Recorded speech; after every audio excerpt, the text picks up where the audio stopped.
Marika, and Jackie. We will have nine presentation, but we start from backside. So strangely enough, it's mostly the people that coincidence I didn't know that Marika already have met once. Yeah. So I think that that's nice that on the one hand, Jackie, that you might not know at all what they are doing. Marika, some case has seen them in a kind of development. Yeah. Uh, we we have done it very simple. I've asked everyone, more or less to basically like Marika already suggested to come up with their idea, to show how this idea articulates architecturally in what Tom and also Marika call the Amiga, and then everyone shows their chosen site where they might want to take on as their project. Yeah, and basically see how they might in the end want to tackle this idea. So if that is okay for you in the introduction, we just go from there. Yeah? Sounds good. Okay. Daniel, are you sharing with us your screen? Yeah. And it's all yours. Thank you, Peter. Hi, everyone. My name is Daniel. I've had Peter Trumer as my thesis prep advisor, and I'm in the core and affinity, the core and liner affinity group.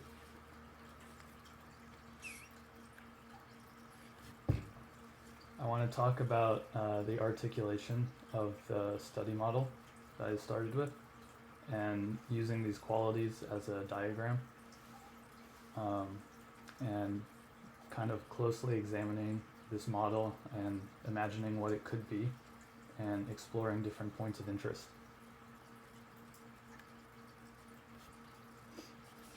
So I started to explore the family of different models that I could create within having a spectrum of different characteristics, and seeing how each one operates differently, different materials, and creating different diagrams. The site and program I've chosen was the Los Angeles General Hospital, built in 1934. It's an adaptive reuse project, so it's going to be turning it from a hospital program into a housing program.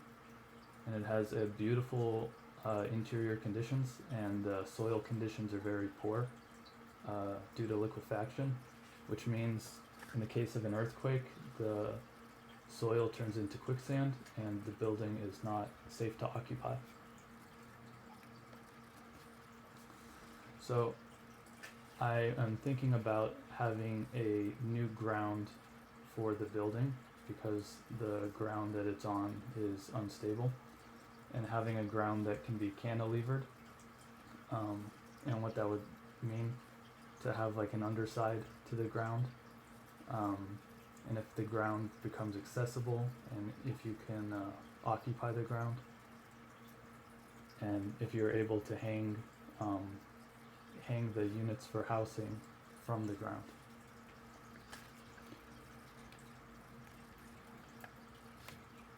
The material palette that I'm looking into, I've divided into two categories. The more important category in my eyes are the materials that act as liner, the foam board, the translucent paper, and the colored paper. And then the building materials that are used as core are not as strongly articulative in the project, which is cement, aluminum, and wood. And the way that I'm looking to layer the materials is in a relation so that the core materials anticipate the liner.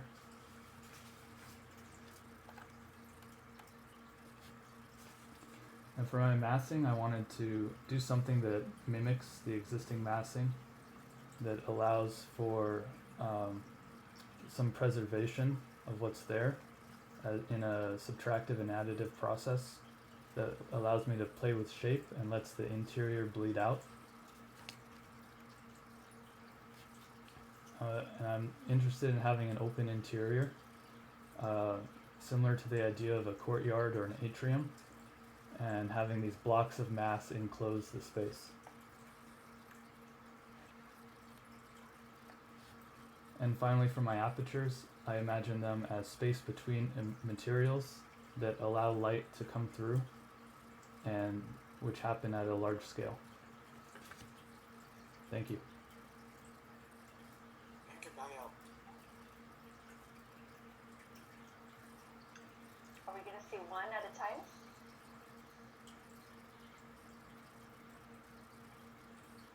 Yeah, I think so. I think we'll see one at a time. Yeah, Peter? Daniel, just one thing. If you would you characterize the whole thing? Would you say that you're interested in some kind of characters, that are then appearing in the end? Yeah, I think. Kind of an overall theme. Yeah, I think the expression of what is created is definitely something that's driving the project. Okay.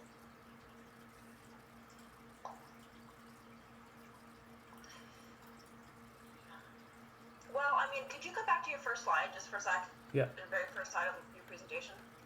This one or this one? Your first slide. That says untitled on purpose, right? Mm-hmm. You didn't just forget to title it, right? No, it says it's titled Untitled. Well, that might work for a piece of art, but I think you can anticipate what I'm going to say about it. That really it points to a little more conceptual work that you still need to do, Daniel, Mm-hmm. because it means that you haven't yet found a way to talk about your project using words that would make it clearer to you. And that's okay, like it's thesis prep, it's not thesis itself, but to me it's a lack, and it's a lack that needs to be addressed over the break. Right now it seems like you've got a number of related ideas kind of loosely held together, and what you're precisely missing is the overall frame, the overall conceptual frame that's going to help you figure out how to prioritize these things.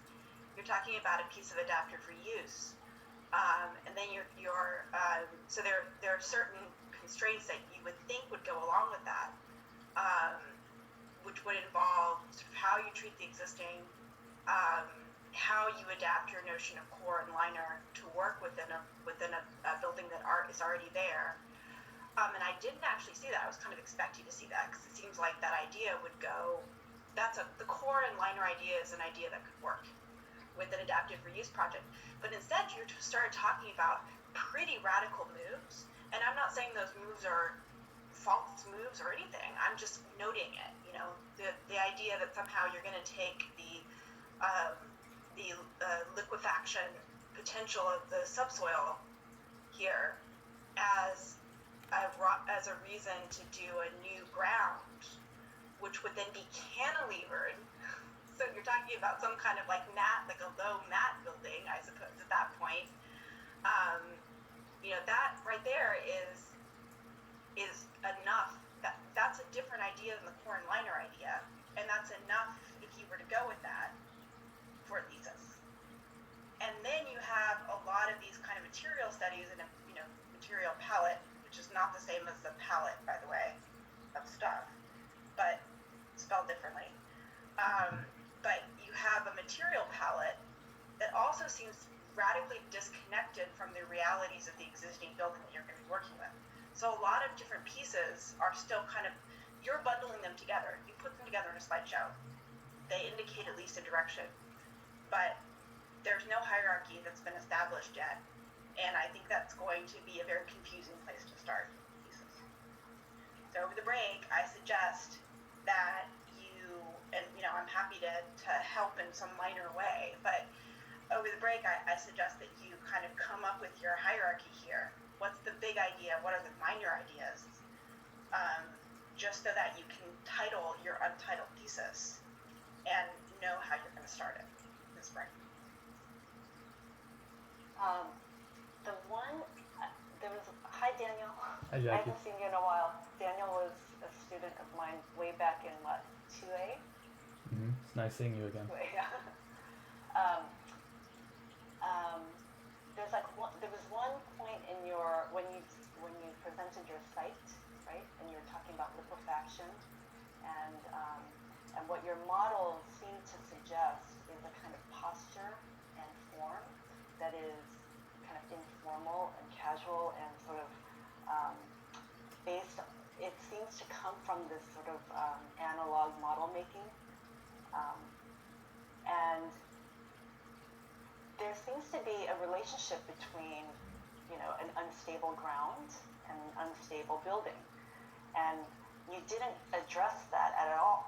And I'm wondering if, like, maybe Marika, what do you think if his idea was really about talking about this relationship of posture, of building form, and the ground, right? Like, I think that as a metaphor seems, it might be a kind of one-liner, right? To say that the ground makes the building slump.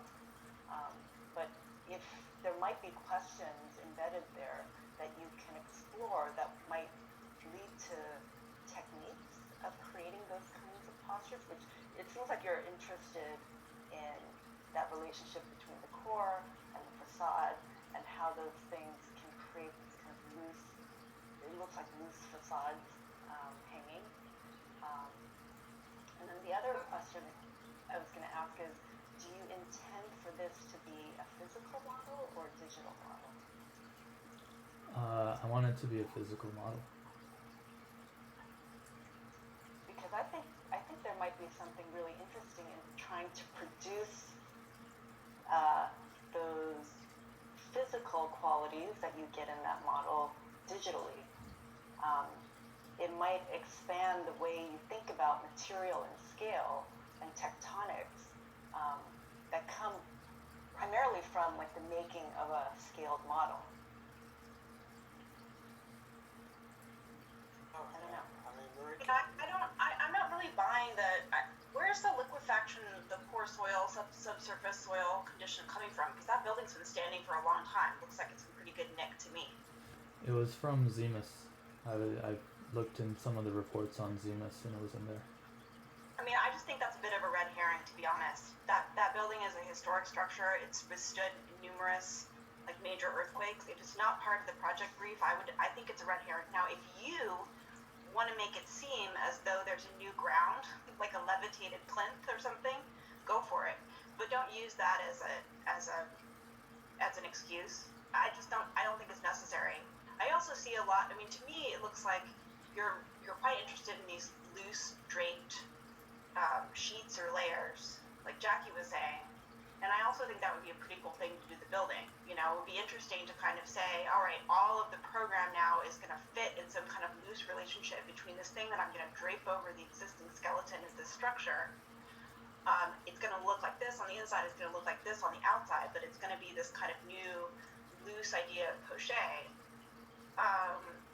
Well, that seems totally doable, and that would be really cool to take a hospital typology with its double-loaded corridors and its fairly deep, floor plates, and try to figure out how one could transform, almost like draping a sheet, like a Christo project, like the Reichstag, a Christo project, how one could drape a sheet over this monument to the past and turn it into shelter for the present. It seems like it could be really poetic and beautiful and awesome. But there's a lot of other ideas in here that I think are just unnecessarily complicating it. I don't agree to everything, but you see, I think what Daniel might miss is this one line that summarizes his thesis so that he can hire. Yeah, I have to say personally, when you have this image, show slide number 3. Yeah, just slide number 3 here. And suddenly I saw the right low corner. Yeah, you see the 4 posture or characters. Yeah. When I saw the first image and that one, I had the feeling you wanted to produce some kind of character. Something that is that reminded me to John Halo, to even the decorated shed.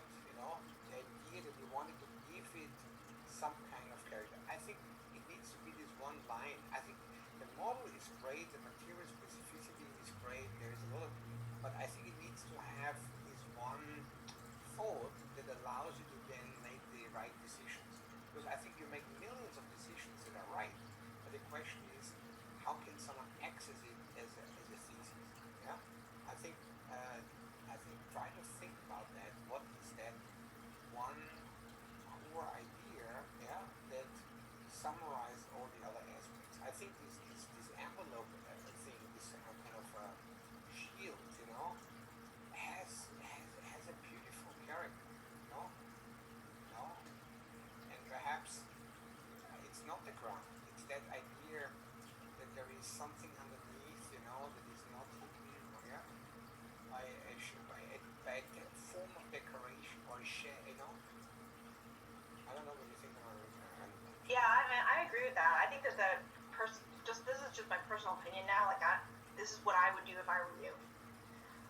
Which means that you can please discard it if it's not helpful. But my personal opinion is I would let the ground idea go. I think that's a total red herring, and I would concentrate on this idea of veiling and shrouding and sheathing. I think your idea with excavating the interior of the building, leaving the interior somewhat empty relative to the way it is, I think that's also right. Yeah, dealing with the shell. Yeah, that's I would love to design that project. That's basically my criteria for today. I decided is going to be what I want to design that project. Like, so for me, I'm looking for like where do I think it could be this beautiful, awesome outcome at the end of the spring, and that's where I would head if I were you. Okay, Daniel. You think okay? Are you happy? Are you? Yeah. With that? Okay, great. Thank you, Danielle. Yeah. Thanks, guys. Looking forward. Thanks, everyone. Thank you.